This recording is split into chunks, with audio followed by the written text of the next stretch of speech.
सभी देशवासियों को प्रेमनाथ दुबे का सादर प्रणाम।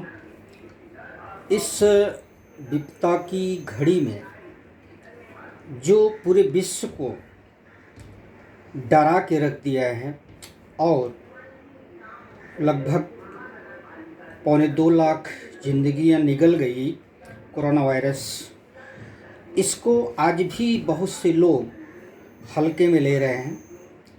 ये हल्के में लेने की चीज़ नहीं है, इसको बहुत सीरियसली लेना है हम सबको।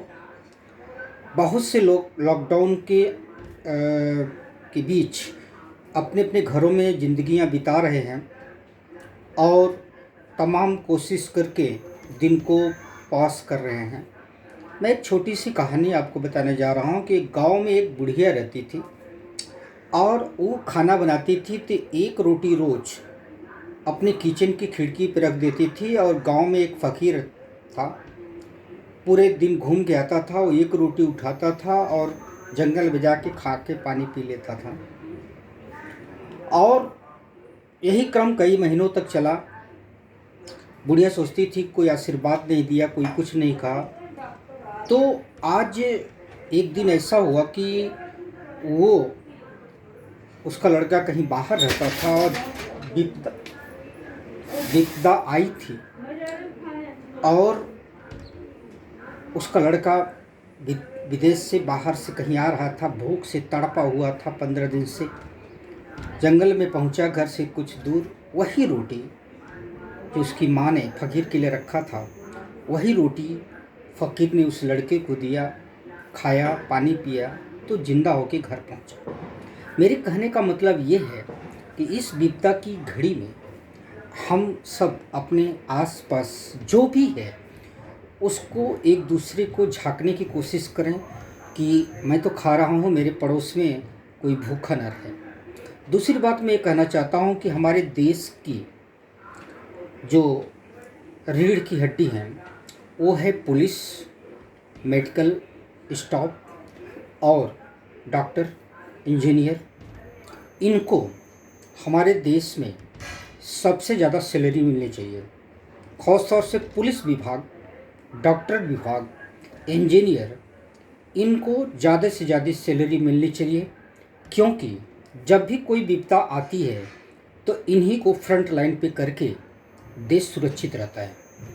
हमारे देश के एयरफोर्स हो या थल सेना हो या वायुसेना हो, डॉक्टर हो, पुलिस हो, कोई भी हो, कोई भी विपदा आती है तो फ्रंट लाइन पे यही रहते हैं। तो मेरा कहना है कि देश में मंदिर भी बने, मस्जिद भी बने, लेकिन मंदिर और मस्जिद से ज़्यादा हॉस्पिटल बने, स्कूल बने, डिग्री कॉलेज बने, मेडिकल कॉलेज बने, इंजीनियरिंग कॉलेज बने और सभी इंजीनियरिंग कॉलेज, मेडिकल कॉलेजों में आधुनिक पढ़ाई हो, ताकि आने वाली विपदा में हमारे डॉक्टर्स, इंजीनियर्स इसमें लड़ाई में लड़ सकें और देश को जिता सकें। जहाँ तक फोर्स की बात है, अपने फोर्स को भी सशक्त बनाना चाहिए ताकि विदेशी आतंकवाद या ऐसे विपदा से लड़ा जा सके। और तीसरी बात जो आती है पुलिस विभाग की, मैं सभी पुलिस विभाग को, सभी पुलिस वालों को नमन करता हूँ कि घर से काफ़ी दूर भी, अपने परिवार से काफ़ी दूर जान पे खेल करके, पत्थर खा के, डंडे खा करके देश की सेवा कर रहे हैं। जो पत्थर बरसा रहे हैं, जो डंडे मार रहे हैं पुलिस को, उनके अंदर तो इतना मान लीजिए कि इंसानियत है ही नहीं है। वो सीधे सीधे हम कह सकते हैं कि राक्षस हैं। और राक्षसों का कोई मानवता से कोई लेना देना होता नहीं है। इसलिए हम आपको चाहिए कि इनको सम्मानित करें, इनका मनोबल बढ़ाएं और ये आगे चल के हमारी आपकी प्रोटेक्शन कर सकें। पुलिस विभाग को मैं नमन करता हूँ, फोर्स को नमन करता हूँ, डॉक्टर को नमन करता हूँ और उन सरकारों को भी नमन करता हूँ जो इस लड़ाई में दिन रात एक करके रख दिया है। देश की सबसे बड़ी विडंबना है हमारे यहाँ ये है कि मीडिया जो चैनल होते हैं वो हमेशा सिर्फ निगेटिव खबरें दिखाने की कोशिश करता है। तो मैं तो कोई चैनल वाले से मेरा संपर्क है नहीं, मैं लेकिन अगर मेरी बात कभी सुने तो मीडिया चैनल वालों को चाहिए कि कम से कम दिन में 2-4 बार पॉजिटिव न्यूज़ तो दिखाएं। और मृत्यु बताते हैं कि इतने मृत्यु हो गई, लेकिन ये नहीं दिखाते कि कितने ठीक हो गए। मैं आपको बताऊं कि जितने भी कोरोना मरीज हैं उसमें से लगभग 25 के नीचे ही एक्सपायर कर रहे हैं, बाकी 75-70% ठीक होके रिकवर होके आ रहे हैं। तो मीडिया को पहले उसको दिखाना चाहिए, मौत का आंकड़ा मत दिखाओ। इसलिए मैं नमन करता हूं पूरे देशवासियों का। लॉकडाउन बहुत बड़ी नहीं है। आप जानते हैं हमारे देश के विदेश कितने लोग ऐसे हैं जो कई साल तक जेलों में एकांतवास रहे हैं। गांधी जी रहे हैं, नेल्सन मंडेला रहे हैं, बहुत से इमरजेंसी में हमारे देश के नेताएं भी रहे हैं।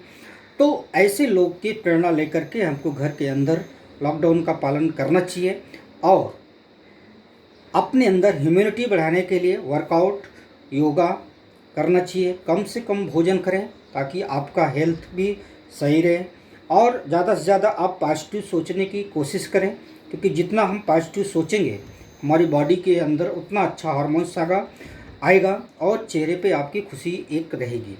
लॉकडाउन बहुत नहीं है, 3 मई तक है, वो ख़त्म होगी। आगे ये जो सोच हम परेशान हो रहे हैं क्या होगा, ये मान के चलिए कि 3 मई के बाद आप कोरोना मुक्त हो जाएगा मेरा देश।